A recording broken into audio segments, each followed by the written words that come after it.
الخلق كلهم محمد سيد الكونين والثقلين والفريقين من عرب ومن عجم هو الحبيب الذي ترجى شفاعته. السلام علیکم ورحمۃ اللہ وبرکاتہ. الحمدللہ رب العالمین والصلاة والسلام علی رسولہ الکریم وعلی آلہ وصحبہ اجمعین ومن تبعہ بإحسان الی یوم الدین. اما بعد. محترم بھائیوں اور بہنوں، نماز کا جو طریقہ ہم نے اس سے پہلے بتایا، اس کے اندر جو مختلف دعائیں ہیں، اس کے جو مختلف طریقے بتائے گئے، اس کے بعد اس سلسلے کو ہم آگے بڑھتے ہیں وہاں سے جہاں یہ سلسلہ رکا تھا کہ سجدہ ہو گیا، اور سجدے کے بعد اتحیات جو نبی کریم صلی اللہ علیہ وسلم کا سکھایا ہوا ہے، اگر اسی طرح سے ہم پڑھیں تو اس کا زیادہ فائدہ اور زیادہ ثواب ملے گا. ویسے اتحیات کے لیے مختلف صیغے اور سینٹنسز بھی مختلف احادیث میں استعمال ہوئی ہیں. اگر جزوی طور پر کہیں کوئی صاحب کسی اور حدیث سے استدلال کر رہے ہوں، وہ پڑھ رہے ہیں، کیونکہ دعائیں مختلف ہیں، اس میں سے ایک مشہور جو دعا ہے اتحیات کے سلسلے میں وہ یہ ہے کہ جس کو صحیح بخاری کے اندر ذکر کیا گیا ہے، اور حضرت عبداللہ ابن مسعود رضی اللہ تعالیٰ عنہ اس کے راوی ہیں، جو کہ بہت ہی مشہور صحابی ہیں نبی کریم صلی اللہ علیہ وسلم کے.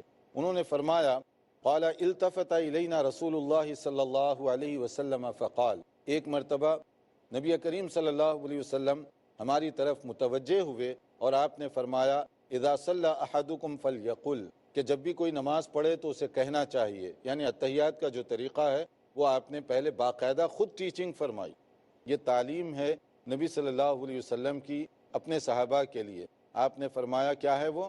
التحیات للہ والصلوات والطیبات السلام علیک ایھا النبی ورحمۃ اللہ وبرکاتہ السلام علینا وعلی عباد اللہ الصالحین اشہد ان لا الہ الا اللہ واشہد ان محمدا عبدہ ورسولہ. رسول اکرم صلی اللہ علیہ وسلم کا سکھایا ہوا جو اتحیات ہے یہ ہے.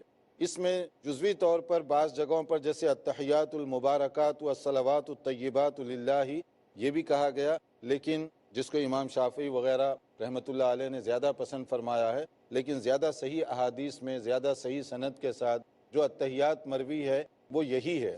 اور اس کا معنی بھی بہت گہرا ہے. جو حضرت عبداللہ ابن مسعود رضی اللہ تعالیٰ عنہ نے بیان فرمایا اس کا معنی بھی بہت گہرا ہے کہ تمام سلامتیاں وغیرہ یہ صرف اللہ تعالیٰ ہی کی طرف سے ہیں، اور میری طرف سے تمام سلام اللہ تعالیٰ کے لیے. نماز اور اس کی چاہے عبادت کی جو بھی شکل ہو، زبانی عبادت، بدنی عبادت، مالی عبادت، جو بھی آدمی کرتا ہے وہ سب کی سب اللہ تعالیٰ کے لیے کر رہا ہے. یعنی اعتراف ہم کر رہے ہیں کہ یا اللہ میں تیرے ہی لیے زبان سے جو عبادت کر رہا ہوں، مال کے ذریعے صدقہ خیرات زکوٰۃ وغیرہ جو بھی ہم دیتے ہیں، اور اسی طرح سے اگر کوئی بھی نیکی میں کر رہا ہوں تو یہ سب کی سب کیا ہے؟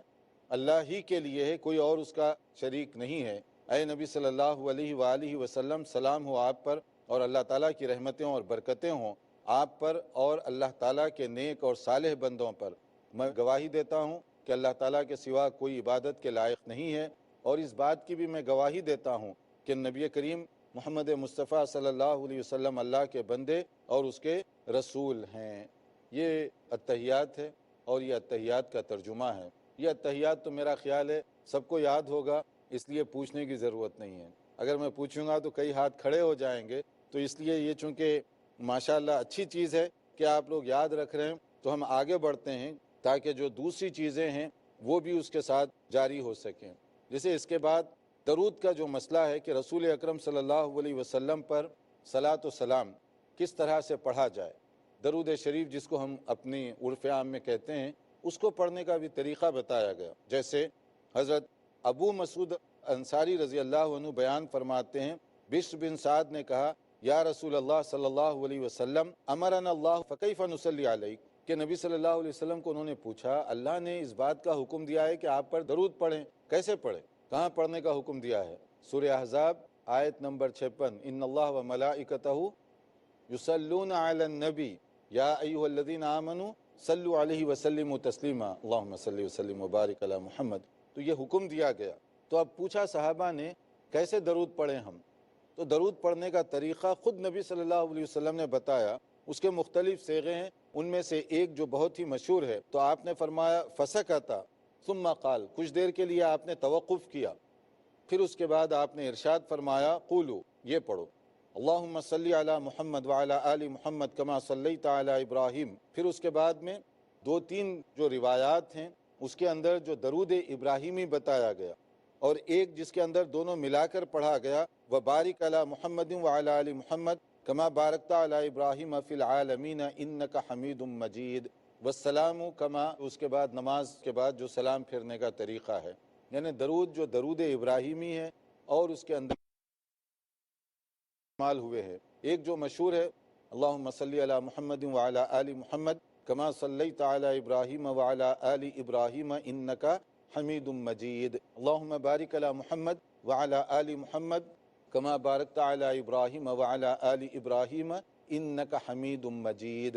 یہ جو پڑھا گیا یہ اور وہ، یہ نبی صلی اللہ علیہ وسلم کا خاص طور پر سکھایا گیا، جس کو ہم درود ابراہیمی کہتے ہیں۔ اگر ہم یہ پڑھیں تو اس کا زیادہ فائدہ ہوگا اور اس کی زیادہ خیر و برکت ہوگی۔ اگر اس درود کے بجائے ہم اپنی طرف سے درود نکالیں، شاعرانہ درود پڑھنا شروع کر دیں، نظم کے انداز میں پڑھیں گے، تو ظاہر ہے کہ نبی کریم صلی اللہ علیہ وسلم کے سکھائے ہوئے جو الفاظ، اس میں جو گہرائی ہے وہ ہمارے اور آپ میں تو نہیں آ سکتی، اس میں جو برکت ہے میرے اور آپ کے بنائے ہوئے درودوں میں تو وہ چیز نہیں آ سکتی، معنی میں چاہے کتنا بھی وزنی کیوں نہ ہو۔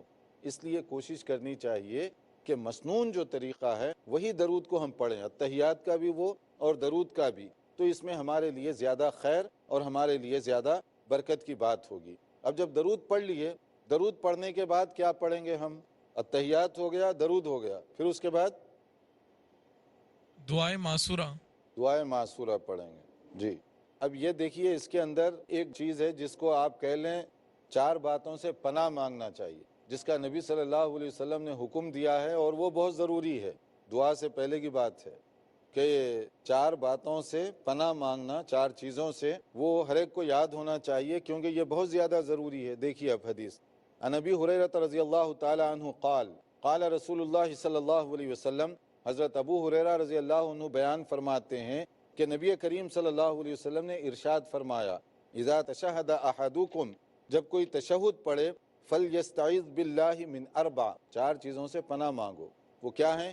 اللہم انی اعوذ بک من عذاب جہنم ومن عذاب القبر ومن فتنة المحیا والممات ومن شر فتنة المسیح الدجال۔ یہ بخاری اور مسلم کی حدیث ہے کہ یہ چار باتوں سے پناہ مانگو پہلے تم۔ کون کون سی؟ اے اللہ میں پناہ مانگتا ہوں، یعنی اس سے بچنے کے لیے تیری مدد مانگتا ہوں۔ کن چیزوں سے بچنے کے لیے؟ پہلی چیز عذاب جہنم سے، دوسری چیز عذاب قبر سے، تیسری چیز زندگی اور موت کا جو فتنہ ہے، پرابلمس، آزمائش، اس سے، اور چوتھی چیز مسیح دجال کا جو فتنہ ہے اس سے۔ یہ چار فتنوں سے بچنے کے لیے دعا کرنے کا حکم دیا گیا، اور اس میں جو الفاظ استعمال ہوئے ہیں یہ الفاظ کی بنیاد پر فلیستعذ باللہ، یعنی اس کو یہ کرنا چاہیے، تو انہی الفاظ سے بعض علماء نے اس کو واجب قرار دیا ہے۔ اتحیات اور درود کے بعد یہ چار باتوں سے پناہ مانگنا یہ واجب ہے، یہ ضروری ہے۔ مگر یہ بھی اگین عجیب تعجب کی بات ہے کہ بہت سارے مسلمان بھائی اور بہنیں نمازی ہیں مگر یہ چار باتوں سے پناہ کا ہے ہی نہیں مسئلہ۔ ایون جو عام طور پہ کتابیں جو لکھی گئی ہیں، کیونکہ یہ سرسری لکھی گئی ہیں تو اس میں کوئی غور فکر نہیں کیا گیا، چار کتابوں کو رکھ کر پانچویں کتاب بنا دی گئی، پانچ کو رکھ کر چھٹی بنا دی گئی، تحقیق کرنے کا یہ انداز نہیں ہے، لیکن عام طور پہ ایسے کیا گیا۔ تو ان میں بھی آپ دیکھیں گے بہت کم کتابوں میں یہ دعا لکھی ہوئی ہے، اکثر جگہوں پر یہ نہیں ہے۔ البتہ جن لوگوں نے تحقیق کو اپنایا، صحیح تخریج کی، حدیثوں پر غور کیا، انہوں نے اس کو لکھا ہے۔ بعض نماز کے جو مجموعے تیار ہوئے ہیں اس کے اندر یہ لکھا ہوا ہے، لیکن اکثر دعائیں جو رننگ حالت میں ہیں اس کے اندر یہ دعا نہیں ہے۔ نتیجہ یہ ہے ہمارے بہت سارے نمازی بھائی اور بہنیں ان کو پتہ تک نہیں ہے، حالانکہ یہ صحیح بخاری کی حدیث ہے، اور اس میں بڑا جو لفظ استعمال کیا بہت اسٹرانگ لفظ ہے کہ اس سے پہلے تم پناہ مانگو۔ اور معنوی اعتبار سے بھی آپ دیکھیں گے تو بڑی گہرائی ہے کہ فتنے اور فساد یہی چار جگہوں پر ہوتے ہیں۔ جہنم کا فتنہ تو معلوم ہے، عذاب قبر، اس سے ایک پوائنٹ یہ بھی معلوم ہوا اس دعا سے کہ عذاب قبر بھی حق ہے، قبر کا عذاب بھی ہوتا ہے، اور پھر اس کے بعد جو زندگی اور موت کا فتنہ، زندگی کتنی آزمائشوں سے بھری ہوئی ہے، اور اسی طرح سے دجال کا فتنہ بہت خطرناک فتنہ ہے، اس سے بھی ہم پناہ مانگ رہے ہیں۔ اور اس کے بعد پھر دعا ہے، کیا دعا ہے؟ اس کے لیے دیکھتے رہیے پروگرام، ایک مختصر بریک کے بعد انشاءاللہ حاضر ہوں گے۔ محمد سید الکونین والثقلین۔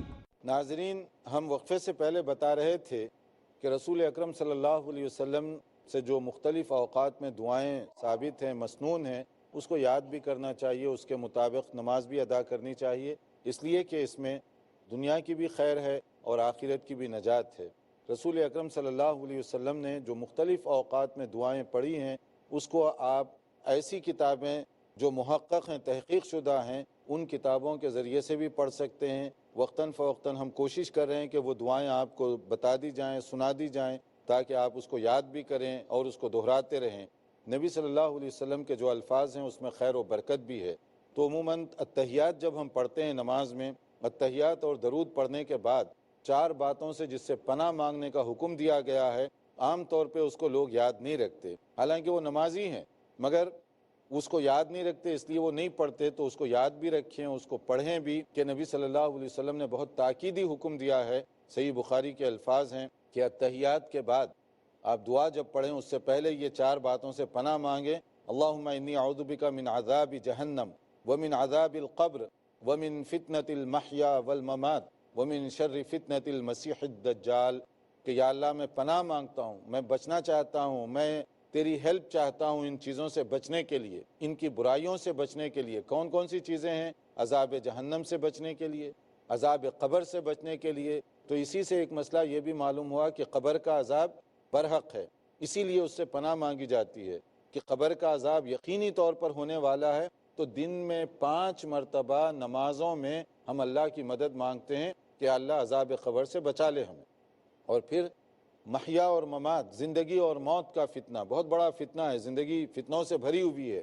اس آزمائش سے ہم اللہ تعالیٰ کی مدد مانگ رہے ہیں تاکہ اس سے ہم سرخ روح ہو سکیں۔ اور موت کا فتنہ، موت کے وقت کا، موت کے بعد کا فتنہ اور آزمائش، اس سے اللہ تعالیٰ کی ہم مدد مانگتے ہیں تاکہ اس میں کامیاب ہو سکیں۔ اور پھر دجال کا فتنہ، یعنی دجال کا فتنہ یہ بہت زیادہ خطرناک فتنہ ہے، دین سے دور کرنے کا فتنہ ہے، تو اس کے لیے ہم پناہ مانگتے ہیں۔ تو یہ 4 باتوں سے پناہ مانگنے کو بعض علماء اور ائمہ نے واجب قرار دیا ہے، ضروری قرار دیا ہے، کیونکہ یہ نبی صلی اللہ علیہ وسلم کی ہدایت ہے اور آپ نے بہت تاکید کے ساتھ ارشاد فرمایا۔ تو اس لیے اس کو یاد بھی کریں اور اس کو اپنی نمازوں میں پڑھیں۔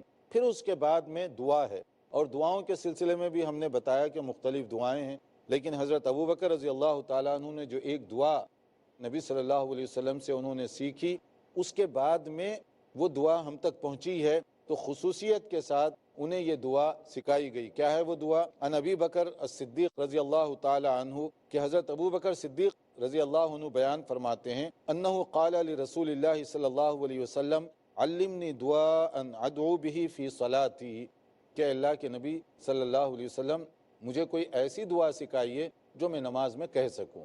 یہ ان کی اسپیشل ریکویسٹ تھی حضرت ابو بکر رضی اللہ عنہ کی۔ اس اسپیشل درخواست پر نبی صلی اللہ علیہ وسلم نے ان کو یہ دعا سکھائی۔ کیا ہے وہ؟ قل، کہیے، اللہم انی ظلمت نفسی ظلما کثیرا ولا یغفر الذنوب الا انت فاغفر لی مغفرۃ من عندک وارحمنی انک انت الغفور الرحیم، کہ یا اللہ میں نے اپنے آپ پر ظلم اور زیادتی کی ہے، بہت زیادہ میں نے ظلم کیا اپنے آپ پر۔ ایڈمٹ کرنا، اعتراف کرنا غلطی کا، یہ سب سے بڑی علامت ہے توبہ کرنے کی۔ پہلے آدمی مانے تو صحیح کہ میں نے کیا غلط کیا ہے، تو اس دعا میں اعتراف ہے، مان رہے ہیں آپ، گلٹی فیل کر رہے ہیں اپنے آپ کو قصوروار۔ پھر اس کے بعد میں کہہ رہے ہیں کہ سوائے تیرے کوئی اور گناہ کو معاف کرنے پر قادر نہیں ہے، اکیلا تو ہے جو گناہوں کو معاف کر سکتا ہے، مجھے معاف فرما دے، اپنی خاص عنایت سے، کرم سے مجھے معاف فرما دے اور مجھ پر رحم فرما، اور بے شک تو ہی معاف کرنے والا بھی ہے، بہت زیادہ مہربانی کرنے والا بھی ہے۔ معنوی اعتبار سے بھی دیکھیں بہت گہرائی ہے اس دعا کے اندر۔ توبہ کی یہ بہت اونچی قسم ہے کہ آدمی اعتراف کر رہا ہے، اللہ سے معافی بھی مانگ رہا ہے، اللہ تعالیٰ کی جو صفت ہے رحمت کی، غفران کی، اس کے حوالے سے دعا کر رہا ہے، تو بہت بڑی گہرائی ہے اس میں۔ تو اس کے علاوہ بھی اور بھی دعائیں ہیں وقتاً فوقتاً ہمیں مختلف دعاؤں کا سہارا لینا چاہیے. ایک سے زیادہ دعائیں بھی کی جا سکتی ہیں. یہ نہیں کہ جلدی میں سلام پھیر دیں تو آپ 2 دعا 3 دعا بھی پڑھ سکتے ہیں، یا کم سے کم یہ دعا پڑھیں، یا اس کے علاوہ اور بھی بہت ساری دعائیں ہیں اس کو ہم نماز میں پڑھ سکتے ہیں. جب یہ دعا ہو گئی تو اس دعا کے پڑھنے کے ساتھ سمجھیے کہ نماز جو ہم نے اللہ اکبر سے شروع کی تھی وہ یہاں آ کر پوری ہوگی. اب یہاں جب نماز پوری ہوئی تو کیا کرنا چاہیے؟ دونوں طرف سلام پھیرنا چاہیے. اس کے لیے حدیث دیکھیے، وان وائل ابن حجر رضی اللہ تعالیٰ عنہ قال، حضرت وائل ابن حجر رضی اللہ عنہ سے یہ حدیث ہے، انہوں نے کہا صلیت مع النبی صلی اللہ علیہ وسلم، میں نے نبی صلی اللہ علیہ وسلم کے ساتھ نماز ادا کی ہے. تو میں نے کیا دیکھا، نبی کا طریقہ کیا ہے ختم کرنے کا؟ فکان یسلم عن یمینہ، پہلے آپ اپنے رائٹ دائیں طرف سلام پھیرتے تھے اور کیا کہتے؟ السلام علیکم ورحمۃ اللہ وبرکاتہ، یہ کہتے ہوئے سلام پھیرتے تھے. اور اس کے بعد لیفٹ سائڈ پر وان شمالہ، پھر لیفٹ سائڈ پر آپ اسی طرح سے کہتے السلام علیکم ورحمۃ اللہ وبرکاتہ. یہ ابو داؤد کی حدیث ہے. اور بعض حدیث کے اندر سلام کا یہ طریقہ بتایا گیا، برکاتہ کے بجائے صرف السلام علیکم ورحمۃ اللہ، السلام علیکم ورحمۃ اللہ، برکاتہ کے بجائے. ایک اور طریقہ یہ بھی ہے، السلام علیکم ورحمۃ اللہ وبرکاتہ اور السلام علیکم ورحمۃ اللہ. یہ مختلف طریقے صحیح احادیث کے ساتھ ثابت ہیں. مگر بعض اوقات مسئلہ ہوتا ہے کہ اگر مسجد میں اول تو ہمارے بہت سارے امام بھی توجہ نہیں دیتے، اگر کبھی کوئی امام جو ہے حدیث پڑھ کر اس پر عمل کرے، پیچھے مقتدی ٹھہر جائیں گے کہ یہ برکاتہ کہاں سے شروع کر دیے، تو اب وہ مسئلہ سمجھنے سے پہلے اس کی خبر لے لیں گے. تو اس لیے امام صاحب کو معلوم بھی ہے تو وہ کہتے ہیں نہیں بھائی، جو مسئلہ چلا آ رہا ہے وہی چلنے دو، اس لیے کہ میں اگر کوئی اور بات کروں گا تو پیچھے سارے بابے کھڑے ہو جائیں گے تو وہ مسئلہ بنا دیں گے. تو اس کے لیے وہ صرف وہ رحمت اللہ پہ اکتفا کرتے ہیں. کیونکہ ہمارے پاس ایسے ہیں نا کہ جھٹ خفا ہو جاتے ہیں بعض لوگ، جلدی سے ریئیکشن دکھاتے ہیں، سمجھنے کی کوشش کم کرتے ہیں، تو اس وجہ سے یہ سارے پرابلمس ہوتے ہیں. بہرحال جب آپ السلام علیکم کہہ دیں، جو بھی صیغے کے ساتھ کہیں، کئی صیغے اس کے اندر استعمال ہوئے، آپ کی نماز مکمل ہو گئی. اب نماز کے بعد کے مسنون کلمات ہیں.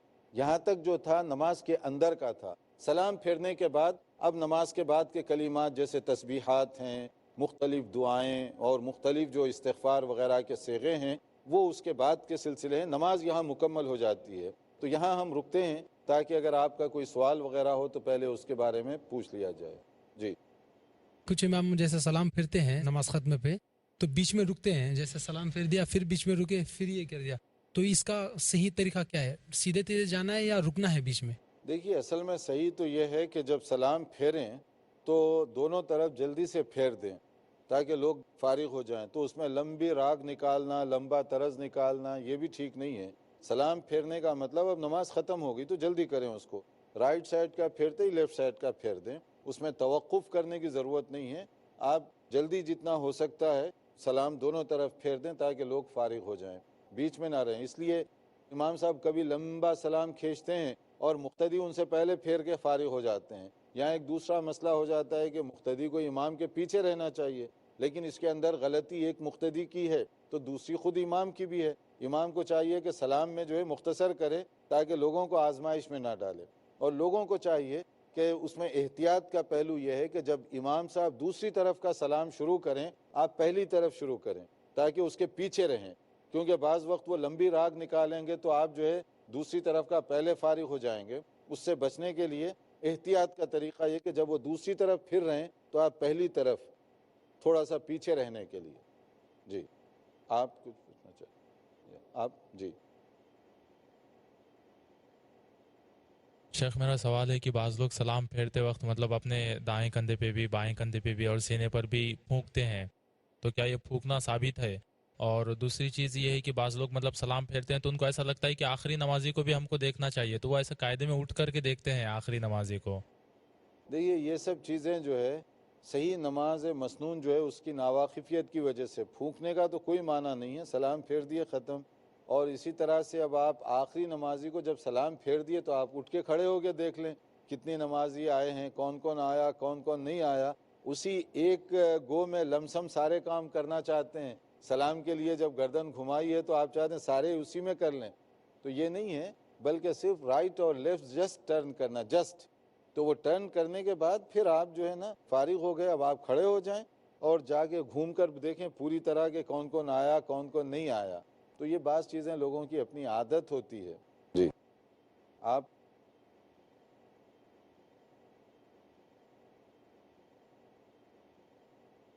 جو 4 چیزوں سے پناہ مانگنی ہے وہ بھی تو ایک دعا ہی ہو گئی نا.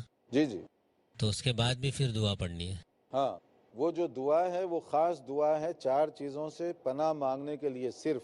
اس کے بعد جو دعا ہے وہ آپ اپنی رغبت اور شوق اور اپنی مرضی سے مانگ سکتے ہیں، کیونکہ 4 چیزوں سے مانگنے کے بعد جو آپ مانگنا چاہتے ہیں، جو دعا پڑھنا جو چاہتے دعا ہیں ہے وہ پڑھ لیں. ثابت ہے. جی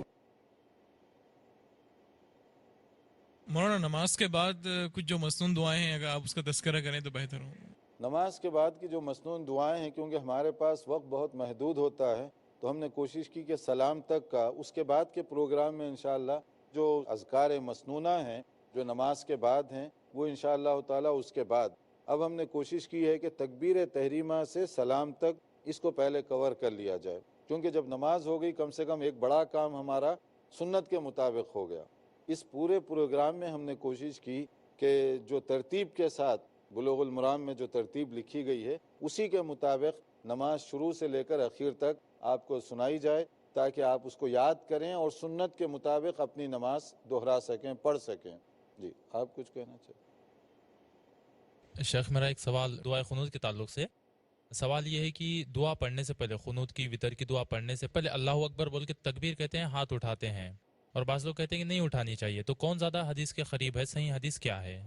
نہیں، دیکھیے کہ اصل میں دعائے قنوت جب آپ رکوع کے بعد کریں گے تو سمیع اللہ لمن حمیدہ کہنے کے بعد جب اٹھ کر کھڑے ہو جائیں گے پھر اللہ اکبر کہنے کی کوئی بات نہیں ہے.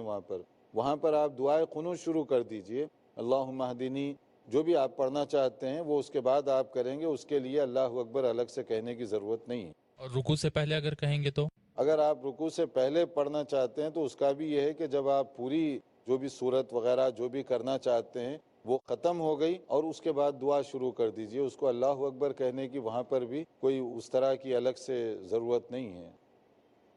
آپ کچھ پوچھنا چاہیں؟ شیخ جیسے کہ ہم نے دیکھا کہ نماز کو بالکل اطمینان سے ادا کرنا چاہیے، لیکن کچھ لوگ بہت تیزی سے نماز پڑھتے ہیں کہ سمیع اللہ لمن حمیدہ بولتے ہوئے کھڑے ہوتے ہیں اور پوری طرح کھڑے بھی نہیں ہو پاتے کہ سجدے کے لیے چلے جاتے ہیں. تو اس طرح سے ان کی نماز ہوگی یا نہیں؟ کیونکہ ایک صحابی کو رسول اللہ صلی اللہ علیہ وسلم 3 مرتبہ نماز دہرانے کا حکم دیا تھا. دیکھیے نماز میں جلد بازی کرنا جو ہے نا مناسب نہیں ہے. نبی کریم صلی اللہ علیہ وسلم کے زمانے میں ایک صحابی آئے، جلدی جلدی نماز پڑھی، آپ کو آ کر انہوں نے السلام علیکم کہا، آپ نے کہا وعلیکم السلام، پھر اس کے بعد کہا ارجع فصلی فانک لم تصلی، جاؤ لوٹو، تم نے نماز نہیں پڑھی، نماز پڑھو، تم نے نماز نہیں پڑھی. حالانکہ آپ دیکھ رہے تھے وہ نماز پڑھ رہا تھا. پھر آیا وہ نماز پڑھ کے دوسری مرتبہ، پھر تیسری مرتبہ بھی آپ نے یہ کہا کہ جاؤ نماز پڑھو کیونکہ تم نے نماز نہیں پڑھی. 3 بار اس کو دہرانے کے بعد انہوں نے پوچھا اے اللہ کے نبی صلی اللہ علیہ وسلم، جو نماز آتی تھی وہ میں نے 3 بار دہرائی، اب کون سی نماز پڑھوں؟ پھر آپ نے فرمایا جس کا خلاصہ ہے اطمینان کے ساتھ، جب نماز پڑھو تو اطمینان کے ساتھ، جس کا اس کے اندر تفصیل سے ذکر کیا گیا. تو نماز میں عجلت، جلد بازی یہ درست نہیں ہے، اطمینان کے ساتھ پڑھنا چاہیے. یہاں پر ہم اس سلسلے کو روک رہے ہیں. والسلام علیکم ورحمۃ اللہ وبرکاتہ. مولاي صل وسلم دائما ابدا على حبيبك خير الخلق كلهم محمد سيد الكونين والثقلين والفريقين من عرب ومن عجم، هو الحبيب الذي ترجى شفاعته، هو الحبيب الذي ترجى شفاعته، لكل هول من الأهوال مقتحم. مولاي صل وسلم دائما